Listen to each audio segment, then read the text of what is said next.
Ya pemirsa, balik lagi di Resep Ilahi masih bersama dengan Dr. Sukimah Rusli. Marilah kita gapai sehat walafiat, sehat fisik, sehat psikologik, sehat sosial dan juga sehat spiritual. Bagaimana pemirsa? Sudah diajak berpikir sejak segmen awal bahwasanya vaksin atau proses vaksinasi itu adalah di mana kita atau tubuh kita disuntikan atau mengkonsumsi mikroorganisme yang sebenarnya lemah. Nah, obatnya sendiri itu adalah tubuh kita, sunatullah. Dan dokter, sebelum kita menjawab lagi gitu ya bukti-bukti bahwa vaksinasi ini dibolehkan lah begitu ya. Iya, iya. Saya pengen tahu dulu dokter, bagaimana kemudian ketika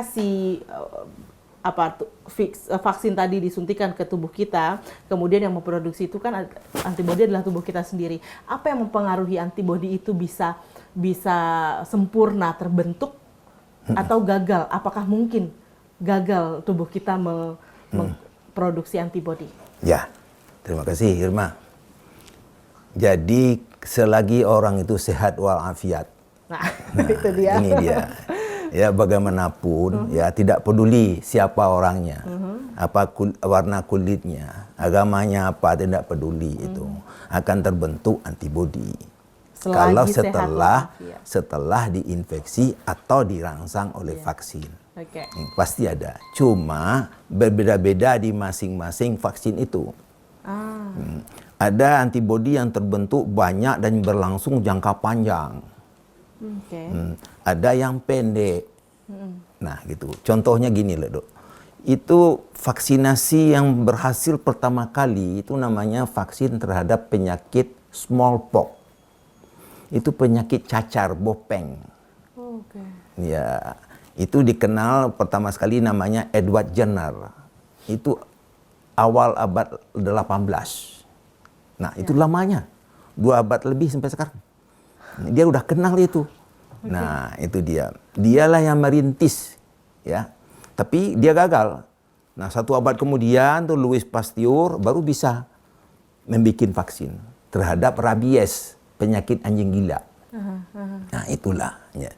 Jadi cacar itu sebelum Perang Dunia Kedua baru bisa dirumuskan oleh para ilmuwan.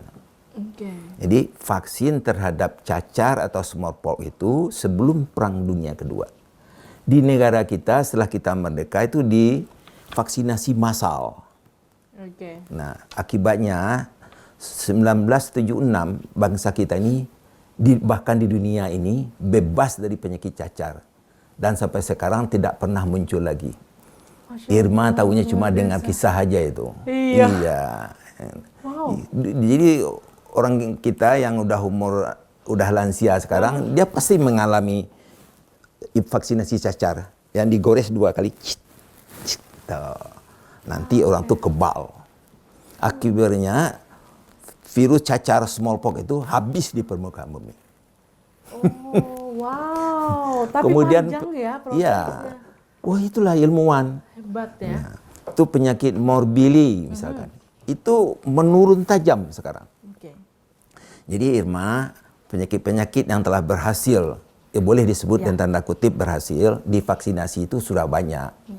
Mulai dari smallpox, kemudian morbili, difteri, pertusis, tuberkulosis, ya, hepatitis B, masih banyak lagi yang lain.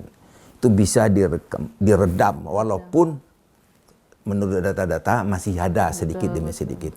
Nah, akhir-akhir ini berhasil lagi ilmuwan membuat vaksin terhadap COVID-19. Betul. Nah, itu dalam bentuk suntian. Ya. Nah, itu yang diproduk Tiongkok itu Irma, itu vaksinnya ya, itu coronanya yang sudah dimatikan. Oke.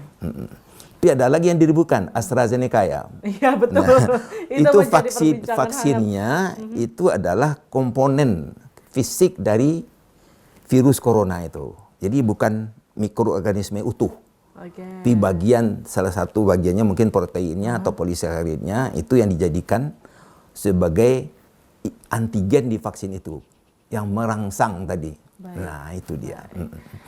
Artinya dokter harusnya sih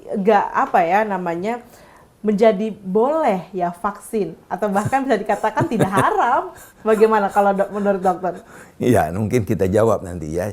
Tapi begini aja lah dulu Irma. Gimana? Sampai sekarang cerita kita, bagaimana kita menilai haram? Ya, Baik. satu, vaksinasi itu adalah pencegahan penyakit. Betul. Malah upaya pencegahan itu wajib. Betul. Kalau wajib kan halal. Ya, Ya. harus dilakukan ya. Iya, itu kita nilai. Yang kedua kita nilai petunjuk dalam Al-Quran agama kita. Haram itu yang banyak itu adalah untuk konsumsi makanan, untuk kebutuhan perut. Nah, hawa nafsu kita, memenangkan hawa nafsu. Itu gitu ya. dia. Itulah yang dituntun oleh agama kita. Baik. Ya, itu bedanya, ya. Nah, mungkin ada yang tidak boleh divaksinasi adalah kalau terjadi reaksi berlebihan sehingga orang itu menjadi gawat. Oke. Nah, ini jadi pertanyaan lagi. Banyak orang yang khawatir juga untuk divaksin kemudian karena Di khawatir dampaknya, dokter. dampak negatif itu dari vaksinasi itu biasanya hanya 3. Satu adalah reaksi lokal bersifat radang di tempat suntian. Ya. Itu ringan. Ya, ringan. Ya, nyeri-nyeri sedikit, bengkak-bengkak sedikit, Namanya jadi suntik, demam ya. Yang kedua nyeri atau reaksi secara sistemik, ya. Ya, systemic inflammatory response syndrome namanya. Itu seperti mau demam, meriang, meriang, pegal-pegal, ya. ngilu-ngilu, linu-linu itu 2. Yang ketiga ini reaksi anafilaktik. Nah, ini tidak boleh nih. Reaksi anafilaktik adalah reaksi penolakan oleh tubuh terhadap sesuatu yang dimasukkan ke tubuh. Oke. Jadi Irma mungkin pernah dengar orang ditransfusi dengan darah yang tidak cocok, Iya. orang itu akan pingsan.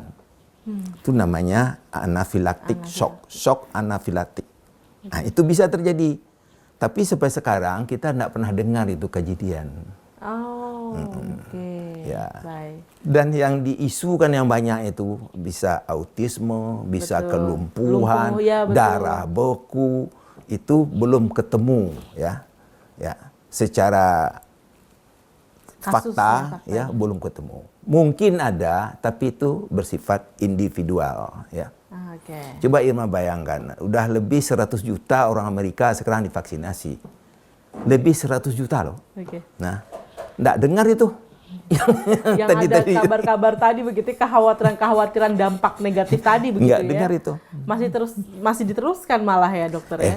Kan dia 200 lebih penduduknya. Oke. Amerika itu akan divaksin semuanya. Baik. Nah, bagaimana kita menolaknya? Nanti mungkin kita ceritakan Irma ya. Bagaimana apa benar ya? Atau bagaimana kita menilainya? Ya. Ini haramnya, halalnya begitu loh. Ya, ini harus sih dokter karena orang sekarang masih banyak kekhawatiran, takutnya. Tapi dokter, sebelum mungkin ini pemirsa juga masih kayak bertanya-tanya ya, ini halal atau haram dan lain sebagainya. Tapi kita harus tahu dulu sebelum kita vaksin itu ada yang harus kita persiapkan untuk menghindari atau meminimalisir resiko tadi dokter. Ya. Ada nggak sih yang bisa kita persiapkan? Tapi dijawabnya nanti aja. Pemirsa harus tungguin. Sekiranya nanti pemirsa yang masih harus mendapatkan jadwal vaksin gitu ya, entah vaksin pertama ataupun vaksin kedua. Mungkin yang vaksin pertama sempat ada rasa demam, nanti mau vaksin lagi, semoga tidak ada lagi dampak-dampak demikian. Ada nggak sih yang harus dipersiapkan untuk meminimalisir resiko? Sesaat lagi tetap bersama dengan kami. Ya.